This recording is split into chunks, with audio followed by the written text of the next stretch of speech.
2025 সালে NEP third semester state ইউনিভার্সিটির ছাত্রছাত্রীদের জন্য শেষ মুহূর্তের 10 নম্বর ও 5 নম্বরের গুরুত্বপূর্ণ সাজেশন নিয়ে আজ আলোচনা করব। খুবই গুরুত্বপূর্ণ কিছু প্রশ্ন নিয়ে আজকের আলোচনা, তাই ভিডিওটা শেষ পর্যন্ত দেখবে। আর এই ধরনের গুরুত্বপূর্ণ আরও ভিডিও পেতে চ্যানেলটাকে সাবস্ক্রাইব করে রাখবে এবং নোটিফিকেশান অল করে রাখবে, যাতে সবার আগে ভিডিওগুলো তোমাদের কাছে পৌঁছে যায়। আর লাইক, কমেন্ট, শেয়ার করবে, কমেন্টে লিখবে আর কী ধরনের ভিডিও তোমরা চাও, যেগুলিতে তোমাদের উপকার হবে। প্রিয় স্টুডেন্ট, তোমাদের পরীক্ষা খুবই সন্নিকটে আর তোমাদের প্রস্তুতি অনেকটা এগিয়েছে, তবুও এই ভিডিও তোমাদের অনেক কাজে লাগবে। এই সাজেশানটি কমপ্লিট করে গেলে ভালো রেজাল্ট করতে পারবে আর অন্য কোনো দিকে তাকাতে হবে না। 100% কমন আসবে। এইবারে যে প্রশ্নগুলো নিয়ে আলোচনা করব, তোমাদের কিছু সিলেক্টেড প্রশ্ন আমি এখানে দিয়েছি, সেগুলোর ভিতরে সব আসবে। এখানে 10 নম্বরের তোমাদের 10 নম্বরের দুটো প্রশ্ন আসবে, লিখতে হবে। দুটো প্রশ্ন লিখতে হবে। দুটো প্রশ্নের জন্য কিছু প্রশ্ন আমি এক্সট্রা দিয়ে দিয়েছি, সেইগুলোর ভিতরে এসে যাবে আশা করা যায়।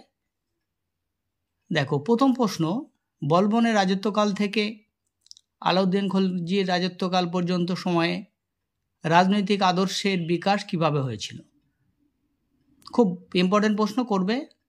পরের প্রশ্ন, দিল্লি সুলতানি সাম্রাজ্য প্রতিষ্ঠায় ইলতুৎমিশের ভূমিকা। 3 নম্বরের প্রশ্ন, দিল্লির সুলতানি সাম্রাজ্যের পতনের কারণগুলি লেখো।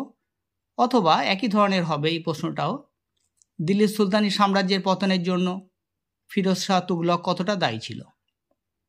পতনের কারণের ভিতরেই এই পয়েন্টসটা একটু বড় করে লিখলে হয়ে যাবে। তারপরে প্রশ্ন, তোমাদের এই 3টে প্রশ্নের ভিতরে একটা তোমরা পাবে শিওর, এটা একদম নিশ্চিত। এই 3টে প্রশ্ন ভালো করে করে যাবে। এরপরে যে প্রশ্নটা আমি দিয়েছি, মোহাম্মদ বিন তুগলকের সংস্কারগুলি আলোচনা করো, অথবা মোহাম্মদ বিন তুগলকের অনুসৃত নীতিগুলি আলোচনা করো।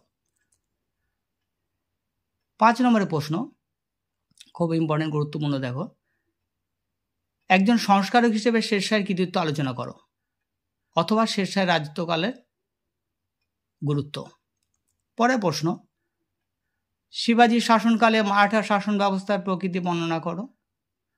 তারপরে প্রশ্ন, সুফি আন্দোলন সম্পর্কে যা জানো লেখো। অথবা মধ্যযুগে ভারতের সাংস্কৃতিক জীবনে সুফি আন্দোলনের প্রভাব আলোচনা করো।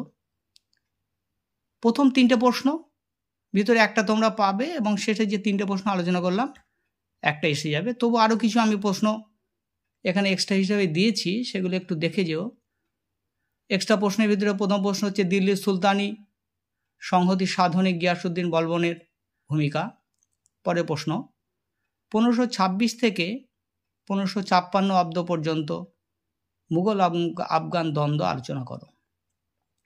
তারপরে প্রশ্ন, বাংলার ইলিয়াস শাহী রাজবংশের রাজনৈতিক ও সাংস্কৃতিক কৃতিত্ব লেখো। 4 নম্বরের প্রশ্ন, দ্রব্যমূল্য নিয়ন্ত্রণে আলাউদ্দিন খলজির পদক্ষেপগুলি আলোচনা করো। তারপরে প্রশ্ন, আকবর থেকে ঔরঙ্গজেব পর্যন্ত মনসবদারি প্রথার বিবর্তন লেখো। 10 নম্বরে এই প্রশ্নগুলো তোমরা ভালো করে করে যাও। আর 5 নম্বরে কিছু প্রশ্ন, 5 নম্বরের প্রশ্ন দুটো লিখতে হবে। সেই দুটোর জন্য কটা প্রশ্ন দিয়েছি দেখো, এগুলো খুব গুরুত্বপূর্ণ, করে যাবে। দিন ই ইলাহি বলতে কি বোঝো? ইম্পর্টেন্ট, খুব গুরুত্বপূর্ণ। পরের প্রশ্ন, ভারতের ইতিহাসে 1707 খ্রিস্টাব্দের তাৎপর্য লেখো। তারপরে প্রশ্ন, ভারতীয় সমাজে ভক্তিবাদী আন্দোলনের প্রভাব লেখো। এই 3টে প্রশ্ন খুবই গুরুত্বপূর্ণ, এর ভিতরে একটা আসবে নিশ্চিত। পরে প্রশ্ন, সুলতান রাজিয়া কে ছিলেন? পরে প্রশ্ন, আকবর ও ঔরঙ্গজেবের রাজপুত নীতির পার্থক্য লেখো। ইকতা ব্যবস্থা রাজনৈতিক গুরুত্ব লেখো। এই 6টা প্রশ্নের ভিতরে 2টো প্রশ্ন তোমরা পেয়ে যাবে। তো আরও 2-1টা প্রশ্ন আমি দিয়েছি এখানে, সেইগুলো একটু দেখে যাবে। মুঘল সাম্রাজ্যের পতনের জাগিরদারি সংকট কতটা দায়ী ছিল? খলজি বিপ্লব বলতে কি বোঝায়? ঔরঙ্গজেবের দাক্ষিণাত্য নীতি। মোহাম্মদ বিন তুগলকের 2টি পরিকল্পনা লেখো। আকবরের ধর্মনীতি। এই প্রশ্নগুলো গুরুত্বপূর্ণ খুবই পরীক্ষার জন্যে। এই প্রশ্নগুলো তোমরা রেডি করে গেলে ভালো নম্বর তোমরা পেতে পারবে একদম নিশ্চিতভাবে। আর ভিডিওটা যদি ভালো লাগে লাইক, কমেন্ট আর শেয়ার করো। কমেন্টে লিখবে তোমরা কী ধরনের ভিডিও চাও, তাহলে আমি আবার সেই ধরনের ভিডিওগুলো নিয়ে আসতে পারবো। আর চ্যানেলটা অবশ্যই সাবস্ক্রাইব করো এবং নোটিফিকেশন অল করে রাখবে, যাতে ভিডিওটা সবার আগে তোমাদের কাছে পৌঁছে যায়।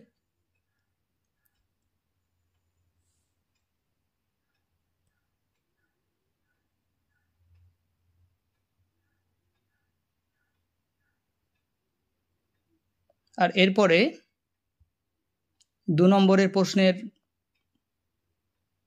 উত্তর সহ সাজেশন তোমাদের জন্য নিয়ে আসবো 2-1 দিনের মধ্যে। তোমরা নোটিফিকেশন অন করে রাখবে, তাহলে পৌঁছে যাবে এটাও তোমাদের কাছে। ভালো থাকবে সবাই, সুস্থ থাকবে।